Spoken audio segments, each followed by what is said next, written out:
নাই চাবি নাই ৰিমোট 3 মিনিটত 3 হিৰোৰ কামাল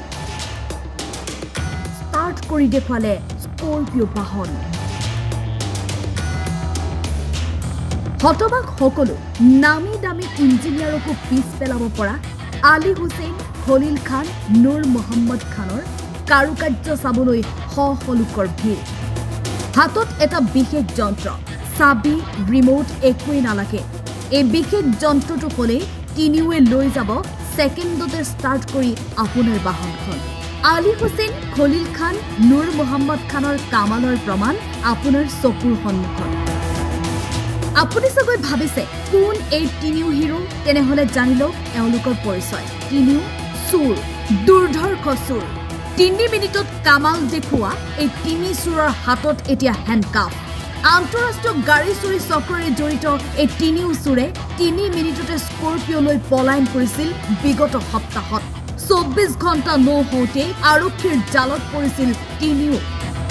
আৰক্ষীয়ে উদ্ধাৰ কৰিছিল চুৰি কৰা বাহন আৰক্ষীৰ জেৰাত তিনিও দুৰ্ধৰ্ষ চুৰে স্বীকাৰ কৰিলে চুৰি কাণ্ডৰ এইটো জেট পাইহাটা চাৰিআলিৰ এটা লজৰ পাৰ্কিঙৰ পৰা চুৰি কৰা বাহনখন অত্যাধুনিক যন্ত্ৰ ব্যৱহাৰ কৰি কিদৰে কৰিছিল চুৰি আৰক্ষীৰ সন্মুখত অদ্ভুত কলা প্ৰদৰ্শন তিনি চুৰৰ কলা কৌশল চাবলৈকে এইদৰে ভিৰ ৰাইজৰো মই য'ত থিয় হৈ আছো এইখিনি ঠাইৰ পৰাই এখন স্কৰপিঅ বাহন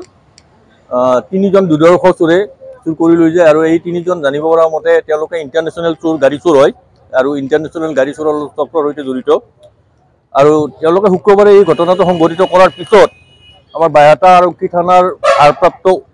ওচি মহোদয়ে 24 ঘণ্টা নহওঁতে তেওঁলোকক কাৰায়ত্ব কৰি গাড়ীখনো উদ্ধাৰ কৰিবলৈ সক্ষম হয় লগতে যিবিলাক অনুষংগিক যন্ত্ৰপাতি তেওঁলোকে ব্যৱহাৰ কৰিছিল এইবিলাক আমাৰ ভাৰতৰ ভিতৰতে প্ৰথম অসমৰ ভিতৰতে প্ৰথম চোৰে ব্যৱহাৰ কৰা তাৰমানে অত্যাধুনিক কম্পিউটাৰ জাতীয়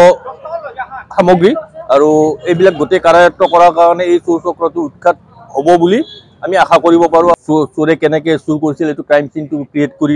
নতুনকৈ ৰাইজক দেখুৱালে ৰাইজে চালে আৰু চোৰকেইটাইও কেনেকৈ গাড়ীখন চুৰ কৰিছিল এইটো দেখুৱাই দিয়াৰ কাৰণে চবেই অলপ সজাগ হ'বলৈ সক্ষম হ'ল